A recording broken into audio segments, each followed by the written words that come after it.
Students, and welcome back to you all at our channel, and today we discuss about our fifth chapter of GST। देखिए GST के fifth chapter और sixth के बाद आपकी first unit complete हो जाएंगी और फिफ्थ चैप्टर में कुछ भी बच्चे नया नहीं है, जो चीज़ें हम पहले पढ़ चुके हैं उन्हीं को ही थोड़ा सा एक्सटेंड है। फॉर एग्जाम्पल जो हमारा सेक्शन 7 था वो हमारा सप्लाई से रिलेटेड था, जबकि सेक्शन 9 आपका levy and collection under CGST यानी central goods and service tax में किस टाइप से आप जो टैक्स है वो लगाते हो, कलेक्शन कौन करेगा और इम्पोज करने के जो राइट है वो किसके पास है, एंड उसको किस रेट्स में इक्वल डिवाइड किया जाएगा between state and central government, ये सारा कुछ हम डिस्कस करने वाले हैं। तो जो चीज़ें हम पहले पढ़ चुके हैं उसी को ही थोड़ा सा एक्सटेंड किया हुआ है। फॉर एग्जांपल हमको पता है कि पेट्रोलियम प्रोडक्ट्स और लिकर ह्यूमन कंजप्शंस की वो out of the aspects of GST यानी GST के प्रव्यू से वो बाहर है, वो चीज़ आएगी इसमें। नॉर्मल और फॉरवर्ड चार्ज के अंडर में क्या सिचुएशन होती है, रिवर्स चार्ज मैकेनिज़्म जब रेसिपिएंट खुद ही GST पे करता है, ये भी हम पहले पढ़ चुके हैं, लेकिन इसको थोड़ा सा डीप में और करेंगे। अनरजिस्टर्ड सप्लाईज न्यू है। इलेक्ट्रॉनिक कॉमर्स ऑपरेटर आप पहले पढ़ चुके हैं कि जब हम टैक्स कलेक्टेड करते हैं तब ये इलेक्ट्रॉनिक कॉमर्स ऑपरेटर का यूज़ होता है। फिर है power to grant exemption from tax कि किस किस को पावर है एग्जम्पशंस की। तो इस चैप्टर में बच्चे हम पढ़ने वाले हैं हमारे 2 सेक्शंस। वन इज सेक्शन 9 जो कि हमारा रिलेटेड है लेवी एंड कलेक्शन से, and second is our section 11 जो कि है जोन से चीज़ें या किस किस को पावर है कि वो एग्जेम्प्ट है टैक्स के प्रव्यू से, किस किस को पावर ग्रांट की गई है एग्जम्पशन की। तो इनको बिल्कुल अच्छे से करेंगे, ठीक है। तो आइए स्टार्ट करते हैं। Levy and collection of tax. First of all levy क्या होता है, what is the meaning of levy. Levy and collection का मतलब, लेवी में 2 चीज़ें आती हैं। फर्स्ट है आपके इम्पोजिशन ऑफ टैक्स कि टैक्स का इम्पोजिशन कैसा है, यानी कि टैक्स किसके द्वारा किया जाता है, तो ये पार्लियामेंट के थ्रू किया जाता है। और असेसमेंट यानी कि आकलन कौन करता है कि कितना टैक्स बना है, कितना हाउ मच क्वांटिटी है, हाउ मच इन अमाउंट कितना टैक्स बना है, तो वो करते हैं आपकी एग्जीक्यूटिव गवर्नमेंट, ठीक है। तो इम्पोजिशन और असेसमेंट दोनों ही लेवी में आती हैं। लेवी का मतलब क्या होता है, इम्पोजिशन ऑफ टैक्स, टैक्स की इम्पोजिशन और टैक्स की असेसमेंट। तो इम्पोज तो बाय पार्लियामेंट के थ्रू जब गुड्स मैन्युफैक्चर होने लगता है तभी इम्पोजिशन हो जाती है कि ये गुड्स जो बनाया जा रहा है वो कभी ना कभी तो बिकेगा ही, क्योंकि सेल पर्पस से ही गुड्स है वो बनाया जाता है, इसीलिए इम्पोजिशन हो जाती है। असेसमेंट का मतलब होता है आकलन करना कि कितना GST है वो हुआ, कैलकुलेट करना, ये एग्जीक्यूटिव गवर्नमेंट का काम होता है। और कलेक्शन ऑफ टैक्स जो कि आपका एडमिनिस्ट्रेटिव यानी कि जो टैक्स हमने असेस किया है और जो इम्पोज किया है बाय पार्लियामेंट उसको कलेक्ट कौन करेगा, तो एडमिनिस्ट्रेटिव कन्वीनियंस के लिए ये जैसे मतलब सेल किया जाता है तभी आपका कलेक्शन है वो शुरू हो जाता है, लेकिन इसको डिले किया जा सकता है अपनी सुविधा के अनुसार, ठीक है। इसीलिए मंथली और क्वार्टरली इसका जो कलेक्शन ऑफ टैक्सेस है वो होता है GST में। क्लियर, यहाँ पर लेवी और कलेक्शन का मीनिंग आपको क्लियर हो गया होगा बिल्कुल अच्छे से, ठीक है। तो देखो इम्पोजिशन ऑफ टैक्स क्या है। Imposition of tax is done by the parliament and imposed as soon as taxable event take place. जैसे ही टैक्सेबल इवेंट मतलब कि कुछ भी टैक्सेबल घटना जो इवेंट है वो घटित होता है, हमने पहले पढ़ लिया था टैक्सेबल इवेंट क्या होता है, यानी कि जब ऐसा गुड्स जिसकी अगर सप्लाई पर टैक्स है वो लगेगा, ठीक है, तब उसको बोलते हैं हम टैक्सेबल इवेंट।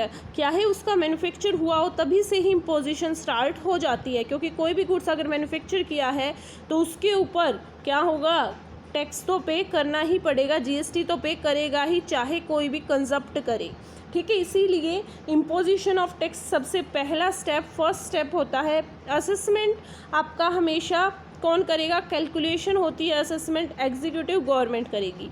अब देखिए जो कलेक्शन ऑफ टैक्सेस है वो किस टाइप से है। फॉर एग्जाम्पल यहाँ पर देखिए जो लेवी है, लेवीज का मतलब होता है इम्पोजिशन। तो इम्पोजिशन टैक्स की कब हो जाती है, जब आपका जो गुड्स है वो मैन्युफैक्चर होता है। नीचे एग्जाम्पल में बिल्कुल लास्ट में पेज के देखोगे तो 10 सितंबर को आपका जो गुड्स है वो मैन्युफैक्चर हो रहा है, तो तभी से ही उस पर इम्पोजिशन हो जाएगा और पार्लियामेंट इम्पोजिशन कर देगी GST की, बिकॉज वो गुड्स बन रहा है, तो चाहे कोई भी उसको कंज्यूम करे वो गुड्स किसके लिए बनाया जा रहा है, यूज़ करने के लिए ही बनाया जा रहा है, दैट्स वाई लेवी हो जाएगा। Assessment tax is assessed on the date when goods are removed. Tax को तभी असेस किया जाएगा, कैलकुलेट किया जाएगा जब उस गुड्स को रिमूव किया गया। और collection monthly payment of taxes, collection को वैसे तो कलेक्शन क्या होगा, जो मंथली या फिर जो डिपार्टमेंट है उसके अकॉर्डिंग ही किया जाएगा, बट इसको डिले किया जा सकता है, like for a month, for a quarter, क्योंकि अपनी कन्वीनियंस या एडमिनिस्ट्रेटिव कन्वीनियंस के लिए, अपनी सुविधा के लिए, ठीक है। So the assessee needs not to file papers and pay tax with the department every day as soon as the taxable event take place. For example, अगर मान लीजिए टैक्सेबल इवेंट है वो डेली हो रहा है, मतलब डेली चीज़ें सेल हो रही हैं, लेकिन हर रोज़ जो असेसी है या फिर जो भी पर्सन आपका सप्लायर आपसे टैक्स कलेक्ट करके आगे जमा नहीं करा सकता, तो वो मंथली करवाता है या क्वार्टरली करवाता है, तो इसको हम डिले भी कर सकते हैं बिकॉज अपनी कन्वीनियंस के लिए, क्योंकि जैसा ही टैक्सेबल इवेंट अगर डेली हैपन होते हैं तो डेली टैक्स को कलेक्शन करना या फिर उसको वहाँ पर पे करना या पेपर्स फॉर्मेलिटी करना वो थोड़ा सा कॉम्प्लेक्स हो जाता है, दैट्स वाई। ओके, तो यहाँ पर लेवी एंड कलेक्शन का पोर्शन होता है कंप्लीट। अब इसके बाद है लेवी एंड कलेक्शन है वो किस किस टर्म में होता है, तो बिल्कुल ध्यान से समझिएगा इसको। देखिए, नॉर्मल और फॉरवर्ड चार्ज के केस में क्या है, ये सिंपल नॉर्मल चार्ज है जब सिंपली गुड्स सप्लायर से रेसिपिएंट के पास में जाता है, ठीक है, और सप्लायर है वो टैक्स है, गुड्स बेचते हुए ही आपको एक स्पेसिफिक अमाउंट है वो उसके ऊपर टैक्स की दे देता है, कि जैसे मान लीजिए 20 रुपीज़ की कोई गुड्स है और 10 रुपीज़ या मान लीजिए 2 रुपीज़ उसके ऊपर जीएसटी ऐड है, तो 22 रुपीज़ वो आपसे चार्ज करेगा, ठीक है। तो ये फॉरवर्ड चार्ज के बेसिस पर ये किया जाता है। और जबकि रिवर्स चार्ज क्या होता है, आपको पता है कि उल्टा, यानी कि रिवर्स का मतलब क्या है, हमने स्टार्टिंग में ही डिस्कस किया था कि जब सप्लायर आपकी तरफ से जीएसटी है वो सबमिट नहीं करवाता, जब रेसिपिएंट खुद ही जीएसटी को क्या करता है, सबमिट करता है, उसको बोलते हैं रिवर्स चार्ज मैकेनिज्म। तो रिवर्स चार्ज मैकेनिज्म सेक्शन 9(3) में है, जबकि फॉरवर्ड चार्ज 9(1) में है। आपको सब सेक्शन याद नहीं है या याद नहीं हो पाते तो कोई दिक्कत नहीं है, बट आपको सेक्शन ज़रूर याद होने चाहिए, और जैसे जैसे आप जीएसटी करोगे आपको सेक्शन ईजिली याद हो जाएंगे। अब आपको सप्लाई का सेक्शन ईजिली याद हो चुका है, ठीक है, उससे पहले हमने जितने भी सेक्शन किए वो भी याद हो गया, और जैसे ही आप ये करोगे तो इसका मतलब लेवी एंड कलेक्शन का सेक्शन 9 है, आपको इजीली याद हो जाएगा। तो देखिए, supply of petroleum products, petroleum जो प्रोडक्ट्स है उसकी सप्लाई की सिचुएशंस में क्या होगा, वो सेक्शन 9 में है। सेक्शन 9 सब सेक्शन 2, और अनरजिस्टर्ड पर्सन के रिगार्डिंग सेक्शन 9 सब सेक्शन 4, और इलेक्ट्रॉनिक कॉमर्स ऑपरेटर ECO जिसको हम बोलते हैं सेक्शन 9 सब सेक्शन 5 में है। क्लियर है जी। उसके बाद देखिए, आपको पता है कि जब हम नॉर्मल चार्ज से कुछ भी चीज़ें सप्लाई करते हैं तो आपको कुछ चीज़ें एग्जेम्प्ट हैं जीएसटी के प्रव्यू से, जिसमें आपकी कौन कौन सी आती है भाई, जिसमें आपका alcoholic liquor for human consumption, coal, natural gas, aviation turbine fuel, ये सब आते हैं, ठीक है। अब इसमें देखिए यहाँ पर नीचे जनरल प्रिंसिपल और condition for normal levy and collection of CGST की जनरल प्रिंसिपल या कंडीशन क्या होते हैं नॉर्मल लेवी के लिए, तो इसको हम करते हैं। देखिए, नॉर्मल लेवी की जो जनरल कंडीशंस होती हैं वो ये सभी जनरल कंडीशंस होती हैं, ठीक है। अगर मान लीजिए इंट्रास्टेट सप्लाई हो रहा है गुड्स, तो देखिए फर्स्ट है सप्लाई यहाँ पर हो रहा है, इंट्रास्टेट सप्लाई हो रहा है, इंट्रास्टेट।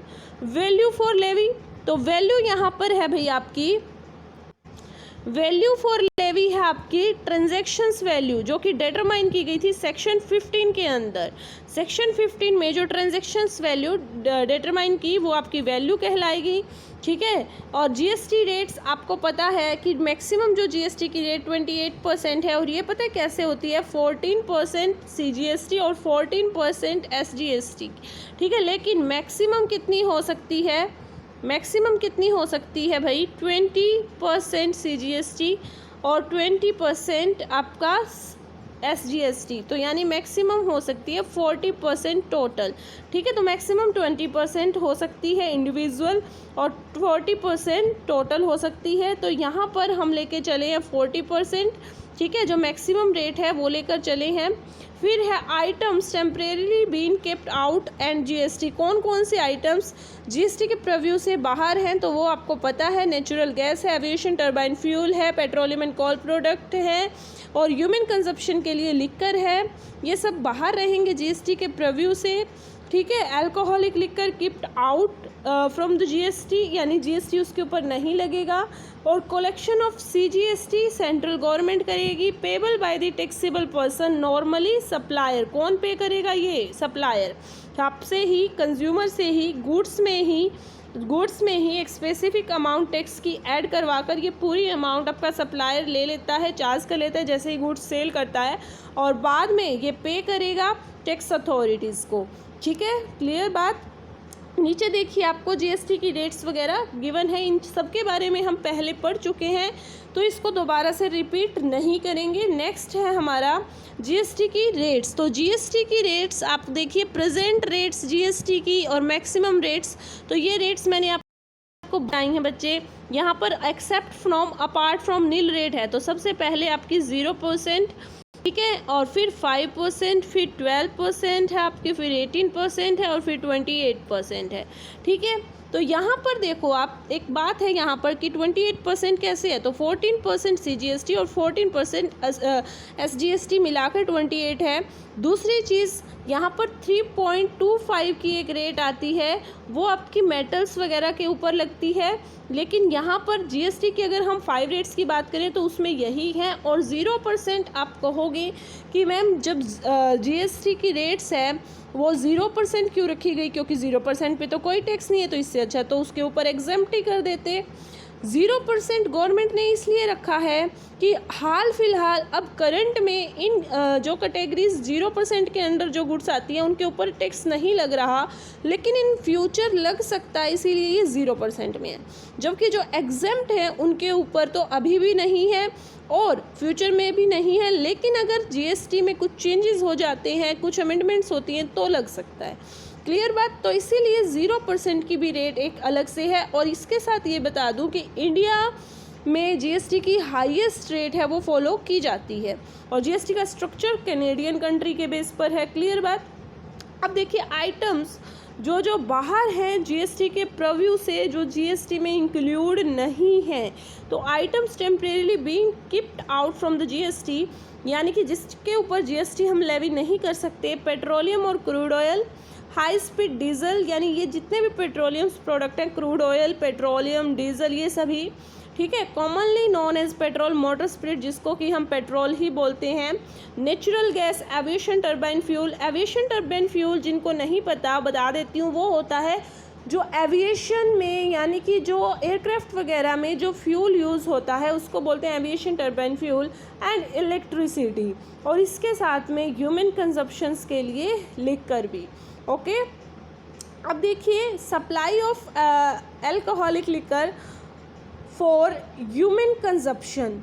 ठीक है, ये यहाँ पर अल्कोहलिक लिक्कर का क्या केस है, तो आप सबको पता है कि अल्कोहलिक लिक्कर है वो जो फर्स्ट चैप्टर हमने किया स्टार्टिंग में तभी पढ़ा था कि एंट्री नंबर 51 के थ्रू, अपने एंट्री नंबर 51 के थ्रू ये क्या है, एग्जम्प्टेड है ह्यूमन कंजप्शन के लिए जो लिक्कर्स यूज़ होती है जीएसटी के प्रव्यू से। तो CGST is levied on all interstate supply, सब पर लेवी होगा except supply of alcoholic liquor for human consumption. और ये किस में है भाई, ये एंट्री नंबर 51 में है, स्टेट गवर्नमेंट्स में। क्लियर है बात। ठीक है, इसके बाद देखिए नेक्स्ट है आपका कलेक्शन ऑफ सीजीएसटी का कलेक्शन, तो लेवी सेंट्रल गवर्नमेंट के थ्रू ही होगा और मैनर प्रिस्क्राइब्ड इन जीएसटी, किस मैनर से, किस प्रोसेस के थ्रू जो जीएसटी में रिटर्न है उसके अकॉर्डिंग पेमेंट किया जाएगा, पेमेंट ऑफ टैक्स रूल 2017 के अकॉर्डिंग। यानी ये है कलेक्शन ऑफ सीजीएसटी की। सीजीएसटी का कलेक्शन कैसे होगा, तो सीजीएसटी है तो भाई सेंट्रल गवर्नमेंट करेगी बाय सेंट्रल गवर्नमेंट, और मैनर रहेगा इसका payment of tax rule 2017 payable by the taxable person. Taxable person कौन है, अब देखिए who is the taxable person. Taxable person कौन है, who is the taxable person.